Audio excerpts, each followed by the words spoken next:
Okay, same video again, and this time horizontally, not vertical, because that doesn't work. So I wanted to share about my recent fasting experience. I fasted for the first time for 3 days, and it absolutely blew my mind. And that was wow. I did not expect that at all. I mean, there's a lot about fasting online on YouTube and everywhere, and about all the benefits, gut improvement, lower blood sugar, better metabolism, improved immune system, and so forth, removing toxins, autophagy, and body recycling old cell parts. But for me, coolest, most amazing insight I have not read about or heard about anywhere, and that is how certain foods, intuitively I would say heavy processed food, like all that shit you can buy in the supermarket, meat, sugar, dairy products, maybe, all those foods make the body more solid. And what I mean is, like, so we need food, nutritions, to turn into energy, and then for keeping the body running, obviously. But what it does, like in this physical reality plane and from a spiritual point of view, is it makes the body and the mind solid. And so when we as consciousness we get identified with the first object that we perceive, and the first thing that we perceive is the body and the mind, right? So all this processed heavy food makes the body solid, like it makes just solid. And so we as consciousness, we just see this solid block of body and mind, and it's all we see, and so we get super easily identified with that.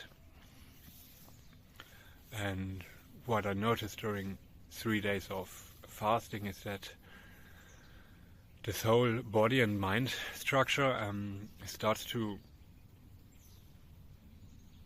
go apart, gets stretched, and gets holes inside. It's super difficult to explain.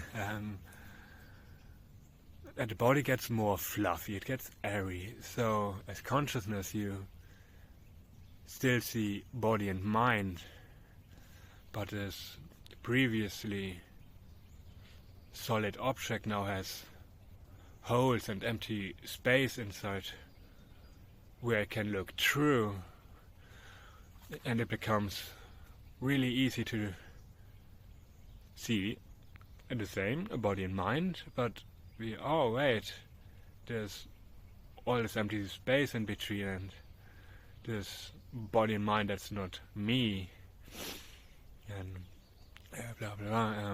You're not the body and the mind. Sort of common knowledge nowadays. Everyone talks about it. I knew it before, but just seeing it more clearly with an empty stomach, that was wow. And I found that worth sharing,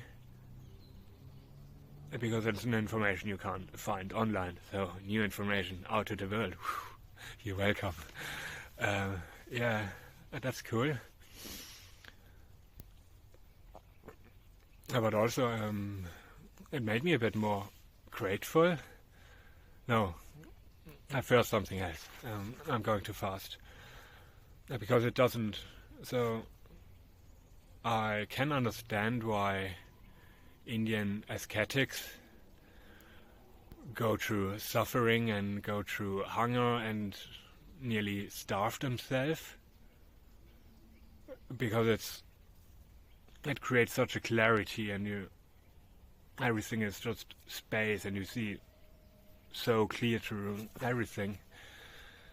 But obviously I'm not saying, hey, everyone now needs to eat as little bit as possible and nearly starve so that you can make space and holes into your body.